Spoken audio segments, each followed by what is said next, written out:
Good afternoon, everyone, and welcome to this very special edition of Power Lunch South Africa. My name is Fifi Peters. The conversation for the next hour will all be about the oil and gas market being a key money spinner for Africa's economies. It is taking place in Cape Town, where Africa Oil Week officially kicks off. And of course, this conference brings together key stakeholders in the industry, from government and business, all under one roof to discuss the current trends, how the continent can grab a bigger slice of the pie, and also the various headwinds and the strategies to mitigate against them. For this next hour, however, we will be unpacking the hydrocarbon market specifically. We'll be speaking to the emerging players in this market and finding out what they have in store by way of their pipeline projects that the investors who are here at Africa Oil Week can partake in. Without further ado, I would like to introduce to you the ministers of the various African economies that do join me on stage, beginning with the Honorable Minister Gwere Mantashe, who is the Energy and Mines Minister for South Africa. Thank you. Please, can we have a round of applause?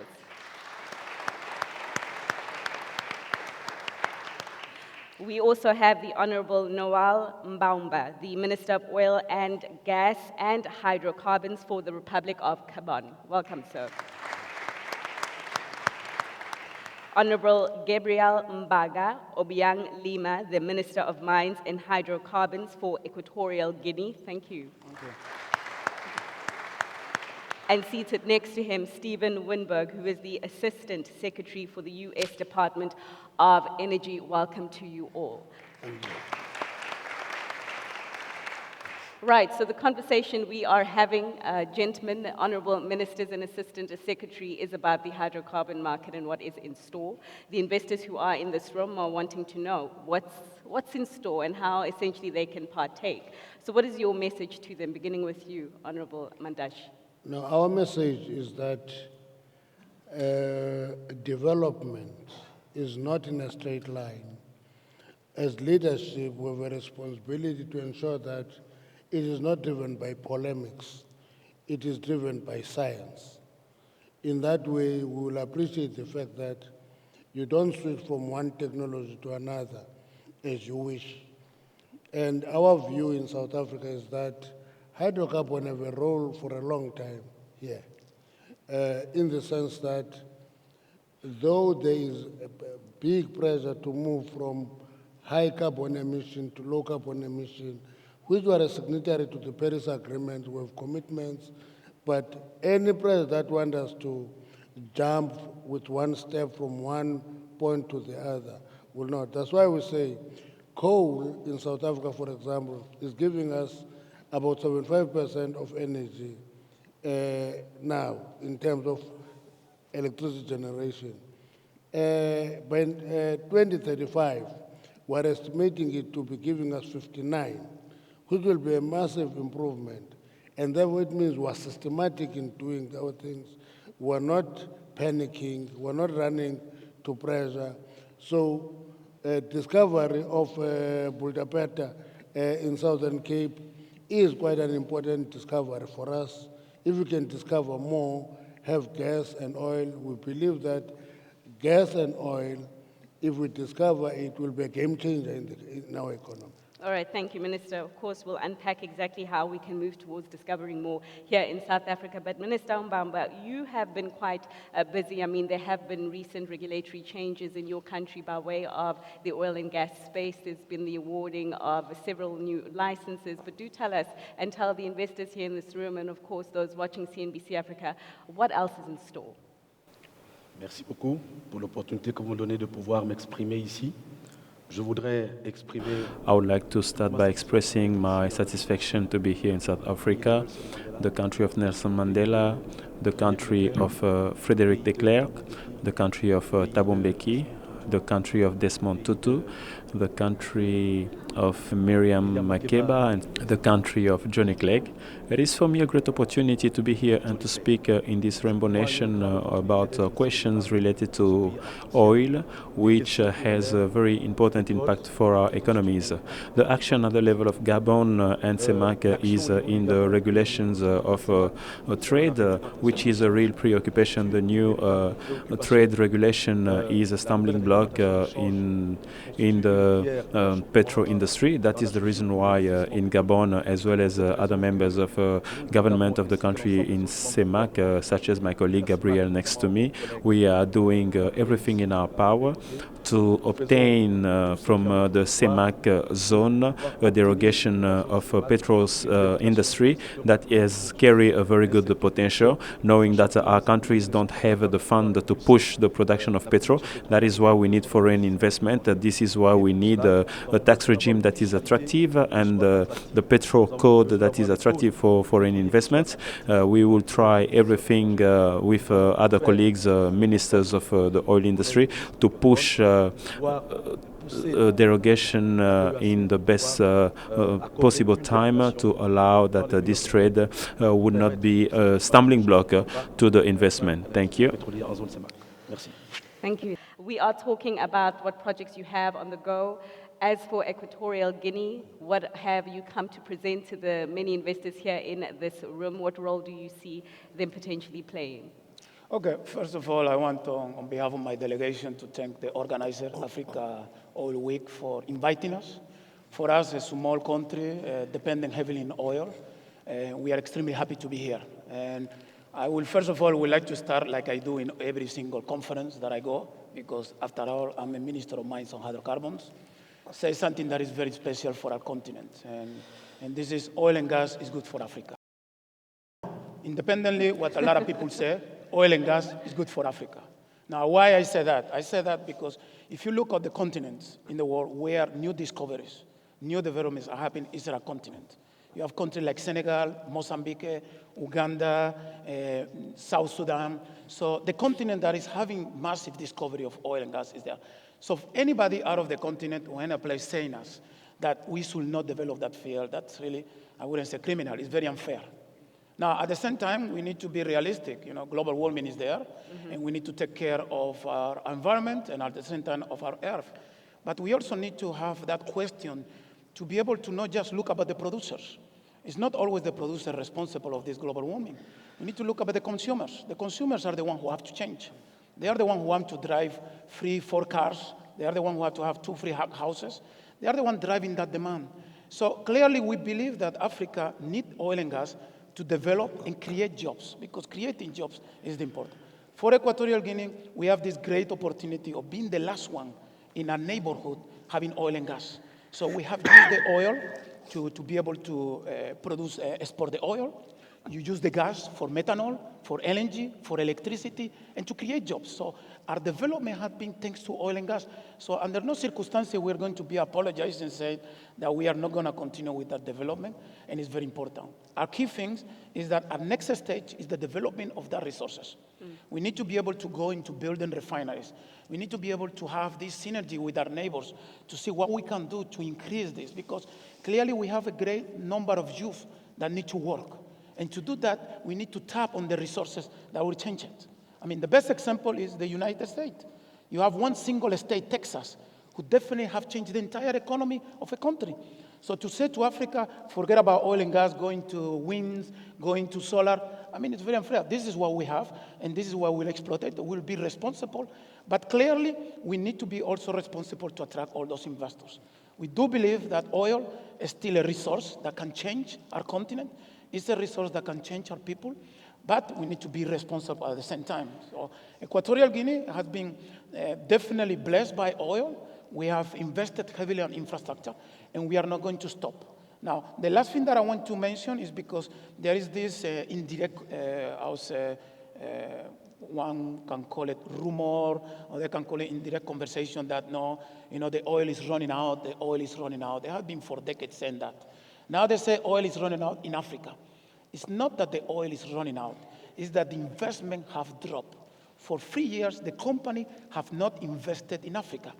And the consequences of our drop of production is not the geology, because the oil is there. It's not the fiscal. They say, no, your fiscal terms, you need to change it. It's the same fiscal terms. Right. How come 2 years ago it was the same thing? Now you say your fiscal term, it's not good for the investor. The problem is that for 3 years, the investors in Africa have not invested. And what we need to do, we need to tell the investor, or either you invest or you drop. I mean, you of need course, somebody to come. in that past 3 years, we have seen what has happened to the oil price, which has also sapped a bit of demand and interest for investments. And there's been a turnaround subsequently after that, and there has been a kind of return back into the continent. But Stephen, would you like to weigh in on that concept to say the oil is running out in Africa? Do you have a view on that regard? And also, just give us insights into the US's appetite and interest for delving into projects on the continent. Sure, I'd be happy to, and I'm very pleased to be on this very prestigious panel with the ministers representing the United States government and more particularly the Department of Energy. So thank you, and thank you all for attending. Two things occur to me. Number one, and I mentioned this yesterday, that for the first 3/4 of my now 40-plus year career, policymakers have been telling us we're running out of oil and natural gas, not just in the U.S., but globally. And clearly that was wrong. And so now we're at a point where we've got relatively low natural gas prices in the U.S. and relatively low oil prices. And so the forecasters are telling us we're once again at the top of the curve and we'll be sliding down. And I don't believe that's the case. And the reason I don't believe it is because technology consistently in this industry now over 100 years has stepped up our ability to produce oil and natural gas and to produce it in a more environmentally friendly and more sustainable way. And we do it across the world, so not just the U.S., but across the world. It is done safely. We can always improve safety. We can always improve the environmental footprint. But clearly, there is an enormous natural resource base around the globe, and technology will find a way not only to extract it, but then to utilize it with near zero emissions. And that's a second part of the technology that we're working on. A lot of it has to do with carbon capture, utilization, and storage. But for those people that say we need to get away from fossil energy and go with 100% renewable, I would suggest to you that if we keep a focus on technology, we can reduce emissions from fossil energy to at or near zero. And we use technology innovation to do that. All right, no, perfect. I mean, technology is really making everything that we do a lot easier, a lot smarter, and a lot more efficient. But going back to the asks, and going back to the fact that your economies are looking to develop your hydrocarbon markets. And Minister, I suppose in South Africa, ours is quite nascent. You know, the level of exploration activity is perhaps not as big as the rest of our peers, or perhaps the rest of our peers on the continent. Regulation is a key driver to getting a lot of the guys in this room on board. That a regulatory framework that aligns their commercial interests with the social interests of government. So just explain to them by way of regulation to say what kind of laws should they expect and the like. In the morning, I talked about the integrated resource plan. That is a framework that gives space to various technologies. That IRP is allowing development of coal, development of nuclear, development of hydro, development of gas, renewables, both wind and solar. And it allows biomass, it allows even the smaller technologies. The reason for that is if you plunge into renewables today before the battery industry is developed fully, you are going to have problems of base load. And that's why we say you need to look into a balanced approach to development. And in our view, hydrocarbon is going to be with us for a long time. But what we should be doing is to be investing in technologies that improve its competitiveness. Because competition is the most efficient allocator of resources. And if we're not investing in technologies that make hydrocarbons more competitive in a space where there is pressure for climate change, we are going to develop our demise. But if we are investing, I tell you that hydrocarbon will be with us all the time. It will make a contribution. It is very reliable. You are not testing that technology. It has been around for a long time. So our regulations allow the development thereof. And if investors come to the fore, we are ready to sit with them and give them assurances and support they need for that investment. And for the rest of the two panelists, the regulatory framework and also, I mean, the incentives to get more commercial interest into your various sectors. Merci. Le développement des infrastructures.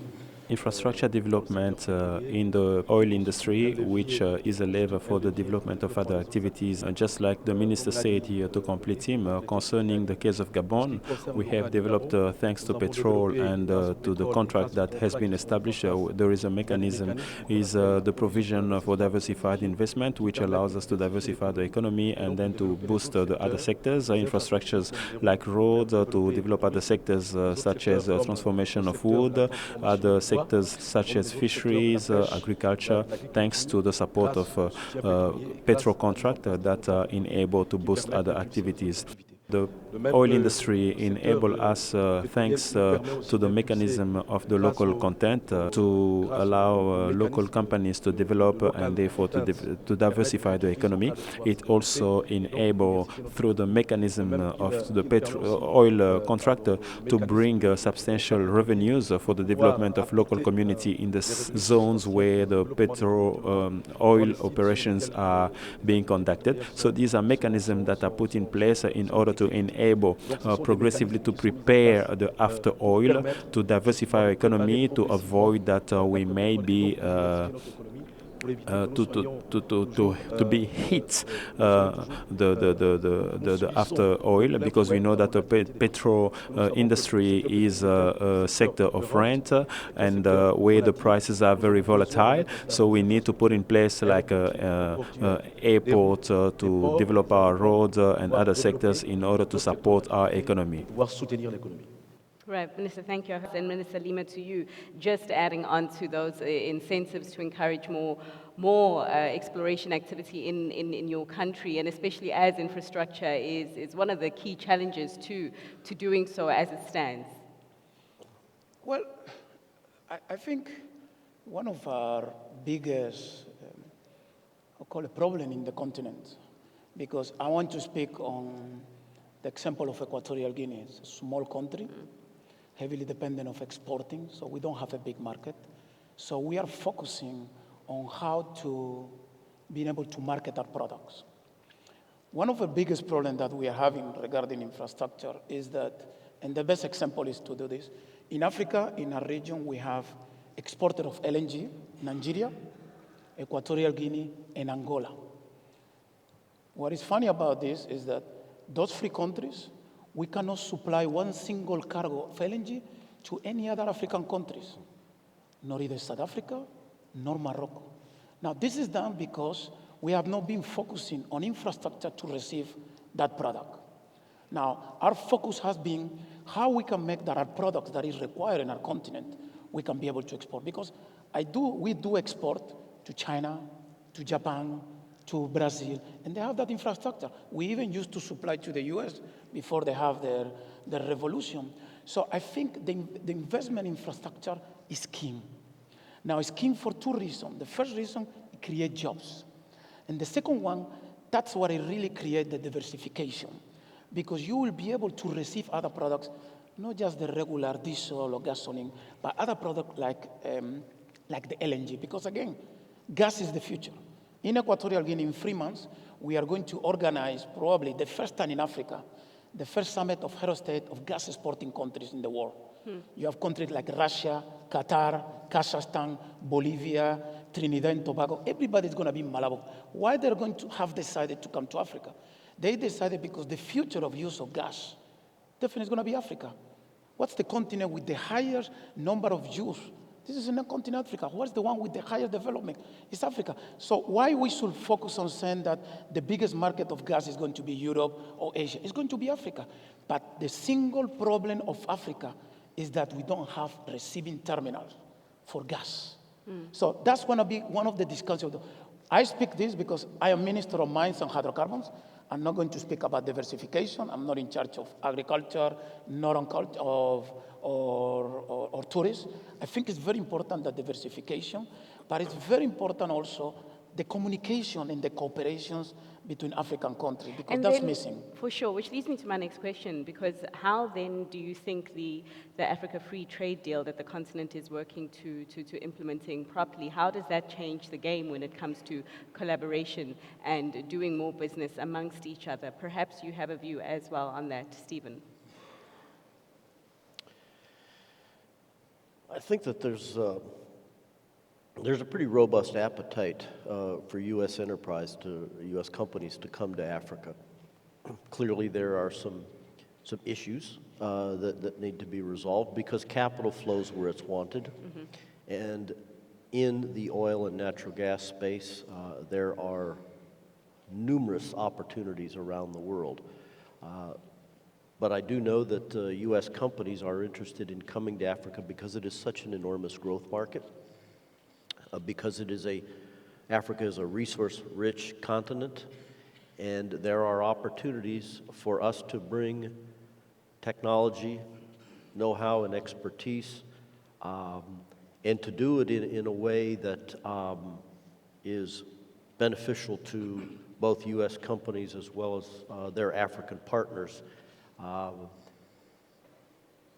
And I think one key aspect of that is that U.S. companies, when they come to Africa or any other country for that matter, they come with the intent of being a long-term player because it's expensive to come into another country.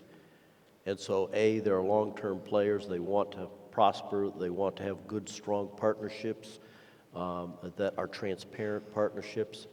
And U.S. companies, of course, have the rule of law, which I think is critical to what Africa as a whole is trying to create.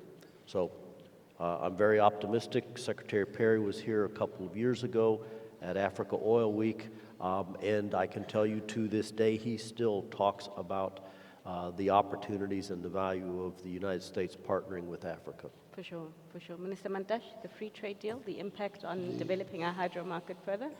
There are two things that are important. Infrastructure in the continent must be developed. Interconnectedness is quite important. Number two, African countries must trust each other and appreciate the importance of intra-Africa trade for Africa to develop. Now, the reason that all of us are dependent on pit-to-port kind of business where we explore, extract, and send out to every other continent other than Africa, it has an element of trust in it. So the more we talk among ourselves that an investor must invest in Africa and be able to make money in Africa, because investors invest because they want returns. And you must be able to invest in Africa, make your returns, in the intra-Africa trade. If we don't develop that, the free trade agreement for the continent is going to be hollow.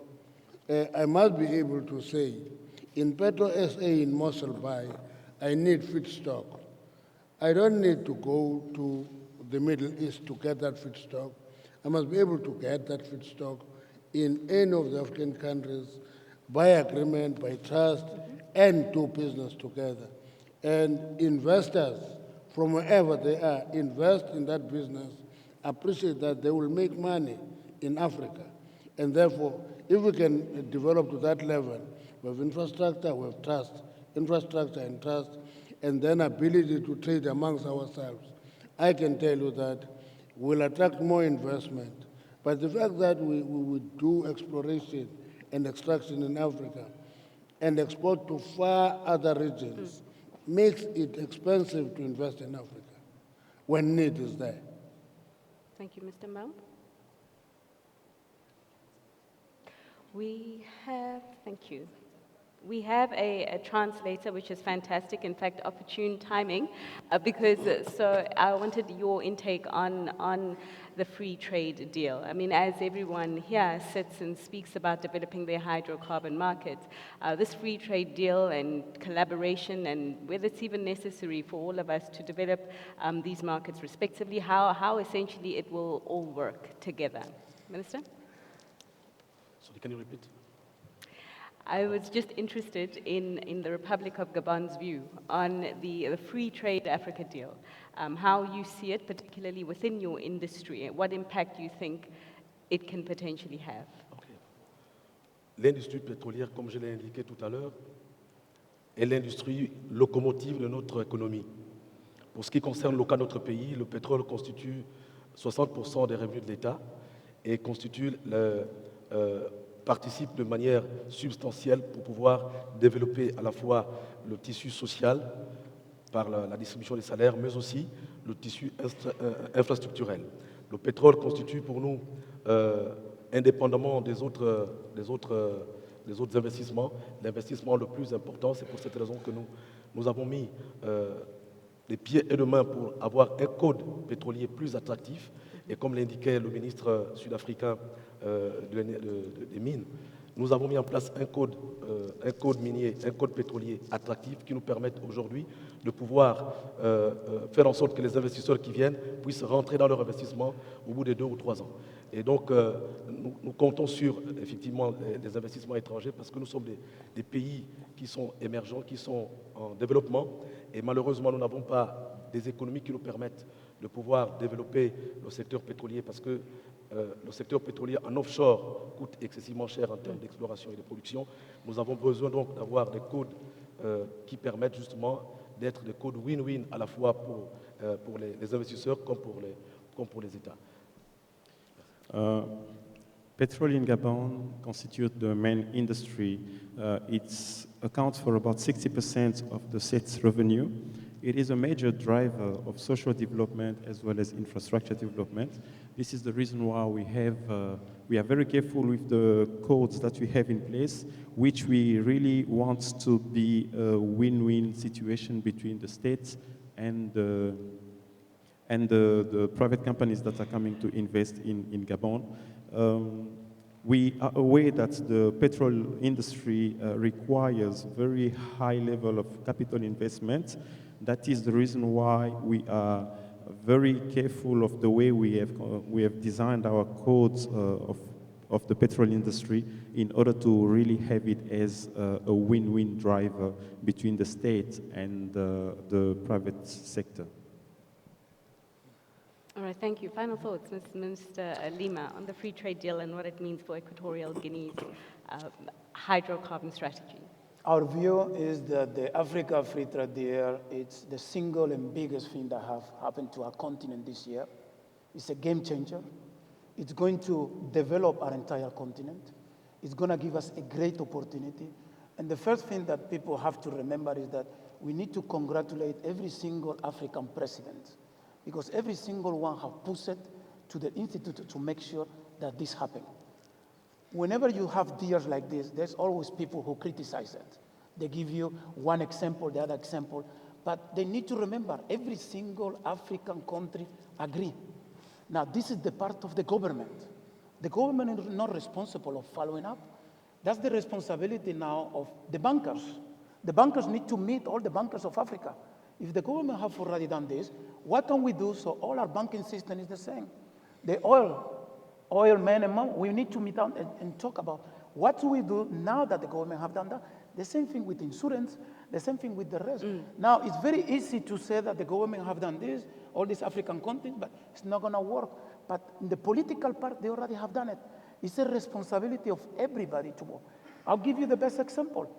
We have one of the huge refineries that are going to be built in Nigeria. That refinery will be able to supply to every single African country in that area. So if we all work together with the same view than the politicians, we should be able to make sure that we don't import products from India, from the United States. We just import from our refinery.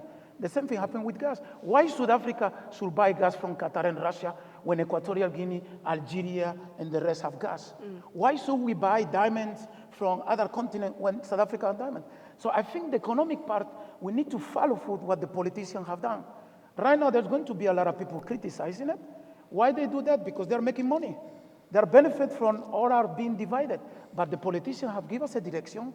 What we need to do is we need to follow what the politicians have done. We need to interconnect all our economies to make sure that we don't continue with this way of exporting it.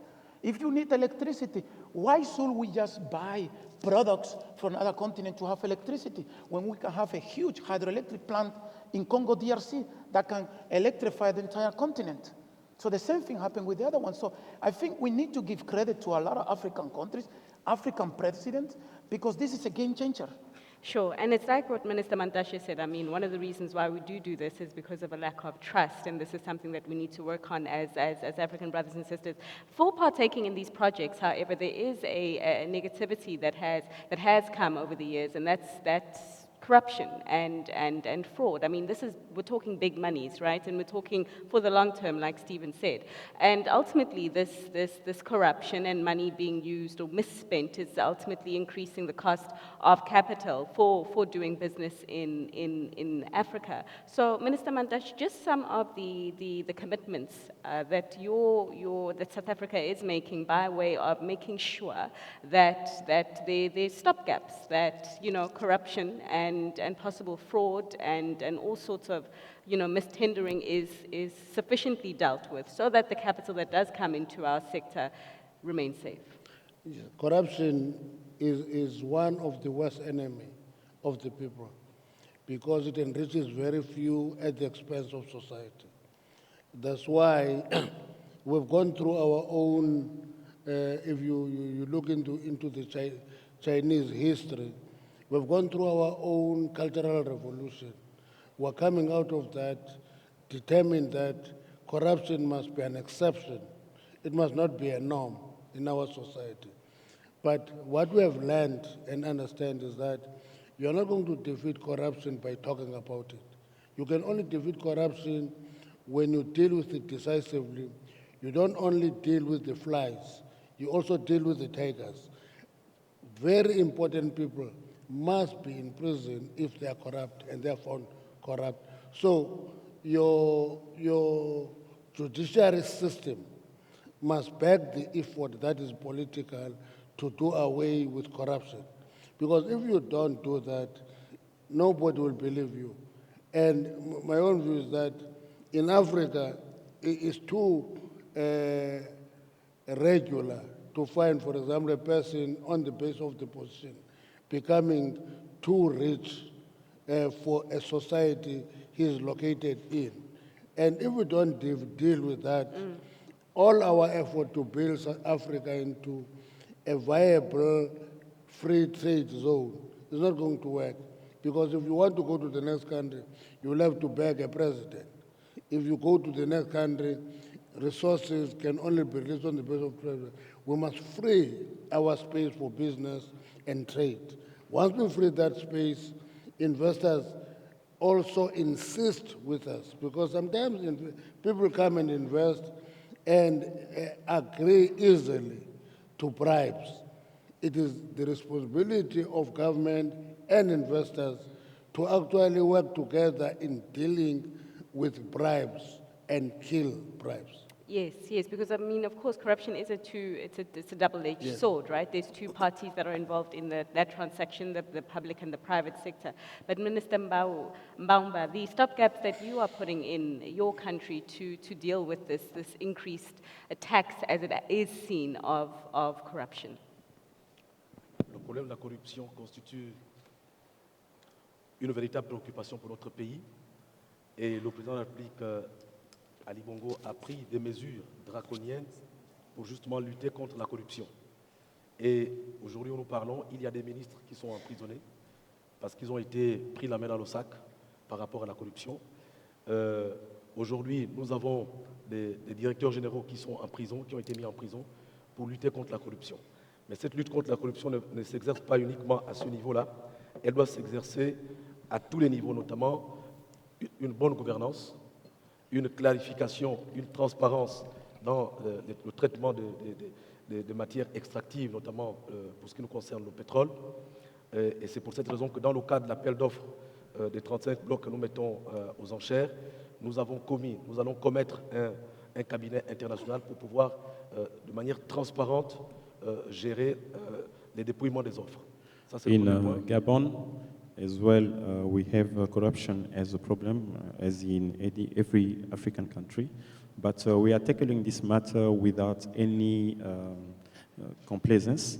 For instance, we have ministers in Gabon or managing directors or great directors of institutions that are in prison today because they have been found the hand in the pot when it comes to corruption.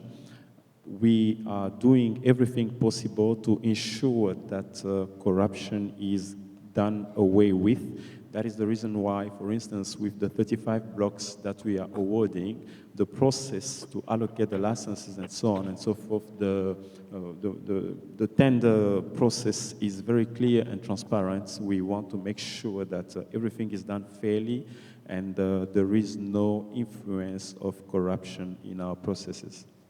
À côté de ça, nous avons aussi un focus sur la justice parce que la corruption, comme je l'indiquais tout à l'heure, ne s'exerce pas uniquement au niveau des directeurs ou bien des ministères, mais également nous poussons pour avoir une justice qui soit une justice équitable. Parce que ce qui se passe, c'est que si les magistrats sont corrompus, malheureusement, les investisseurs viennent avec des capitaux, investissent, et ce sont les magistrats qui, malheureusement, par des faux procès, amènent finalement les investisseurs à pouvoir dépenser de l'argent inutilement. Donc nous mettons de l'ordre à ce niveau-là pour faire en sorte que les investisseurs qui viennent au Gabon puissent se sentir totalement en sérénité de pouvoir faire leur business. We have also a focus on our judiciary system because obviously corruption mustn't be only looked at on one angle because if our judiciary is not free of corruption, we will see that investors that come in the country will take advantage as well of that situation and the game will not be fair in that regard as well. So we are also being very focused to make sure that our judiciary system is free of corruption.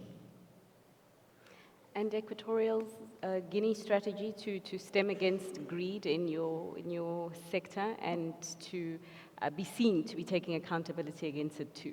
Okay. Well, I think I have to say the same thing that the Minister of South Africa have said very loud and clear. Corruption is not good for development, and corruption is not good for investment. That's clear. But you need to be able to also take responsibility of side. Corruption is not only one side. Mm-hmm. You have the government, you have the investors, because sometimes you have some places where the investors are as more responsible than even the government. But what the minister says is very important. You don't just talk about it. You make measures to be able to reduce the level of corruption. Because corruption doesn't happen only in continent in Africa. Everybody make a look that Africa is the only continent that have corruption. There's corruption in Europe. There's corruption in the United States, in Asia. But it looks like only in Africa, that's where corruption happens. So I think the important thing is that it needs to be understood, and it has to be very clear by everybody, that corruption has a direct impact on our development. We need to make sure that we do a fair play that everybody can be involved. Nobody's free of corruption. Anybody who has said they're free of corruption, they're lying. What you do is you put measures in place to avoid the corruption on the government side, but also on the investor side. For sure, but of course the perception that it's more rampant here in Africa is affecting the cost of capital and is making it more expensive. I imagine, Stephen, you would agree to do business on the continent. Could you repeat that? I'm having trouble hearing. For sure. I was just talking about the perception. I mean, Minister Lima was telling us that, corruption it's a widespread phenomenon, but that perception that it's more rampant here on the continent surely affecting the cost of doing business here a lot more than elsewhere. So, different people have different perceptions of doing business around the globe. I think conferences like this help to inform investment decisions. Certainly discussions between non-African companies and the respective governments across Africa are necessary, but mostly countries know or companies knowing that they have the rule of law behind them or backing them up, I think is critical. Because as I stated before, there are numerous opportunities for capital investment, and it's not just U.S., but European and elsewhere around the world, and people are going to take their investments where they can get the highest rate of return in the most transparent manner that they can. And again, particularly in the energy industry, these are long-term investments. And so sanctity of law is critical. Long-term investments, but also investments that require quite large balance sheets, balance sheets that multinational companies can mostly afford. But of course, right now, globally, we're talking about inclusive growth. And I think the issue of inclusivity is even more important when it comes to Africa. So, ministers, I'd like to ask you, within your strategies to develop your various sectors, what role have you left for the likes of small business, smaller players to partake, and also more marginalized business owners like women and also the youth? Minister Mandash?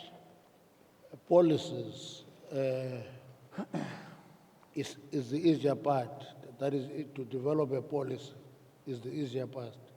The most difficult part is the execution of that policy, in the sense that when you want to empower people who are starting from a low base in terms of resources, it is very difficult to move with the speed that you want.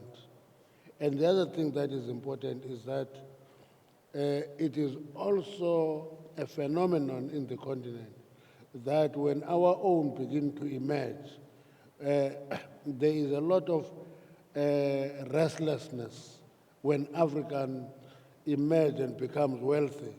And everybody, because we deal with corruption as we did now, once we see a black person becoming wealthy, the first suspicion that he should be corrupt.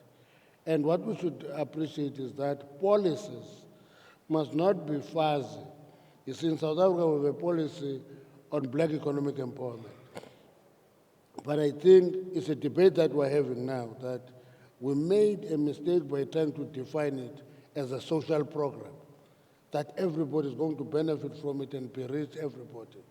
Instead of appreciating that, that program is a program to develop black African capitalists who must be unashamedly be business people, be capitalists, be small, and appreciate that smallness, medium, are stages in development. Everybody must aspire to be a big business person. But you invest your time, your energy to build wealth. It must not be a gift from a Father Christmas, and you just relate to a company that you partner with on the basis of dividends. When you partner with a company, be involved in the management and be part of developing that company and developing the knowledge and the skill and the understanding of the sector. It's a very complex issue. We're trying it here. We have our own results that are a mixed bag. Yes. The success stories, they are disasters. Unfortunately, a lot more disasters at this stage. There are more successes. There's more successes. If you quantify it appropriately. But if you want to treat it as a social program that must enrich everybody, you are going to come to wrong conclusions. Right. Stephen, just your take there, particularly you did mention the level of interest from the U.S. in doing business in Africa's energy sector. It's a long-term game, but of course Africa is saying to partners like the U.S. that come through, but also be cognizant of our own local development agenda by way of developing our local industries and our local companies. What does the U.S. say to that?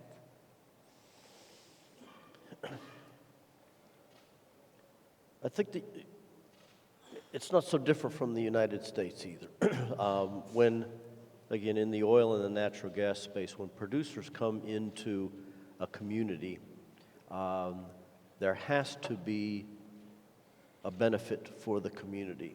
Otherwise, you lose what we call our social license to operate. And so these companies that come in the United States or Africa or elsewhere around the world, they clearly understand that. The community has to get a benefit out of it. Small business has to benefit. Minority-owned businesses have to benefit. And so this is standard operating procedure that we do both domestically inside the United States as well as internationally. It's well understood, and perhaps more importantly, companies understand that it brings value. Small businesses, minority-owned businesses, women-owned businesses tend to be, I'll use the term, hungrier.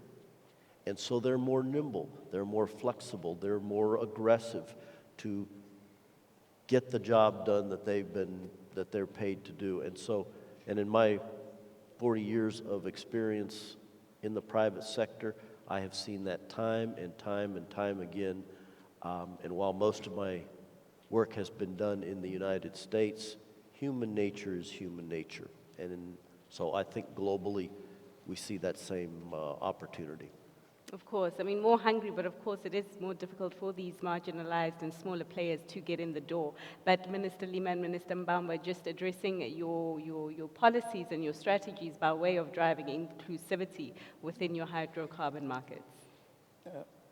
First of all, the oil and gas is a very particular sector that have some problems in that, but they have done a great job during these few years, especially in Equatorial Guinea, mainly because of the engagement with civil society and NGOs. They have been critical, and they have been very good, especially for one thing, because they have been able to gather the groups who are really affected, to be able to present it to the ministries and to the government that needs. And this is inclusive of small and medium companies, the issue about gender, like women, or some of their society that have problems. And one of them that is a big issue for us is, young ladies or women who actually leave schools and have to be able to prepare for the development. So that engagement for that group of civil society has been able to create projects with the companies, because inside, like Steve has said, in the oil companies, every single company has a responsibility to be a good operator, but also to be a very, very good citizen, corporate citizen. And that, we have the example like the malaria project, we have like example of the Protege project, this is an education project. But clearly there's still a lot of things, but that responsibility and that engagement with civil society is critical to be able to reduce. In Equatorial Guinea, a small population, we have done great things thanks to that. And our civil society team and organizations and NGOs in Equatorial Guinea have been instrumental to make sure that we change something, that something is done because the government anyway is focusing on that thing, is not seeing it. So again, the engagement to civil society, it's important to be able to improve on that. Important, there's progress, but I'm sure you'd agree that a lot more can be done. But Minister Mbam, last word to you. Merci. Comme je l'ai indiqué tout à l'heure, le Gabon a mis en place ce qu'on appelle les contrats d'exploration et de partage de production. Et dans ces contrats, il y a des dispositions qui permettent, grâce au fonds de communautés locales, de pouvoir apporter une aide substantielle au développement des communautés locales. Ça, c'est le premier point. Donc, les dispositions sont incluses dans les contrats pétroliers, ce qui permet aux entreprises de pouvoir apporter de l'aide, apporter de l'électricité, apporter des médicaments, mettre en place des infrastructures comme les dispensaires dans les sites où l'activité pétrolière est exercée. Donc, ce sont des dispositions qui sont mises en place, et aussi une transparence au niveau des appels d'offres, une transparence au niveau des marchés, une communication qui permet de rassurer l'ensemble des acteurs qui sont dans la chaîne pétrolière, c'est-à-dire les sociétés pétrolières, les investisseurs, les communautés locales, mais aussi le gouvernement. Il y a un travail qui se fait de manière collégiale avec l'ensemble des composantes pour faire en sorte que nous allons mettre un dispensaire à cet endroit, nous allons apporter de l'électricité dans cet endroit, ce qui permet de pouvoir impulser un développement inclusif qui intègre à la fois les sociétés locales. Yes, I can also refer to the fact that we have in our laws dispositions that allows companies to bring some help to local communities in the way that they can maybe plant hospitals, bring medication, build schools, and so on and so forth. But it is also important to note that this work can only be successful if it is conducted in partnership between the companies, the communities, the governments, because if there is a school that needs to be planted in a place somewhere, those kind of information would come eventually from the government, but the funds will come from a company and so on and so forth. So it is a work that needs to be conducted together, but also we think it is important that we also insist on transparency in the tender processes to make sure that the market is fair for everyone. Well, ministers, as you can see, we are left with exactly 2 minutes of this conversation. And I would like, in closing, I mean, if we had to talk about your 12 to 18-month view of the market right now, and also the biggest concerns that you have over this time period by way of making the projects that you have got on the go a reality. If we had to sum it in 1 or 2 words, what would it be, Minister Mantashe? One, invest and expand on hydrocarbon projects in the various countries on the continent. Partner with people in those communities. And it doesn't take away your responsibility to invest in your social license in those communities. Thank you, sir. Mr. Mbam. Baudin disait qu'il n'y a de richesse que d'hommes. Et l'activité pétrolière doit pouvoir mettre en avant le développement des hommes, le développement des sociétés, et tout en gagnant de l'argent, c'est ce qui permet le développement global. Nous prônons un développement inclusif qui intègre à la fois l'intérêt des investisseurs, mais aussi l'intérêt de nos communautés locales.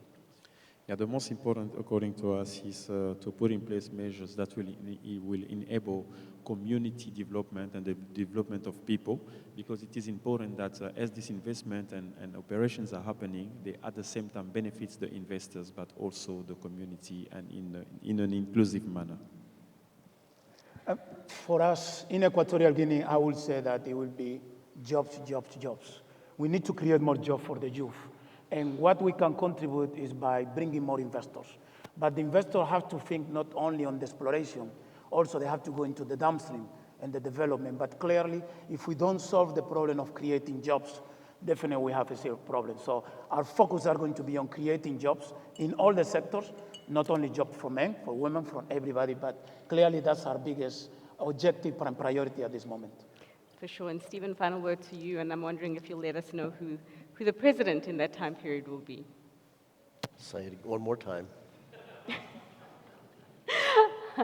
The next 12 to 18 months, your key focus, the key things that will be driving in 1 or 2 words that the U.S. is sort of demand and activity on the continent. And I was saying that I wonder if it will depend on who the president of your country will be. I don't think it will depend so much on who the president will be, although President Trump has a focus on Africa and Power Africa and Prosper Africa. But I think these engagements of U.S. companies around the world are long-term in nature, and they tend to go beyond administrations. So I think that, again, if Africa presents opportunities for U.S. investments, United States companies will evaluate those opportunities. And my final thought, my colleague said it's about jobs.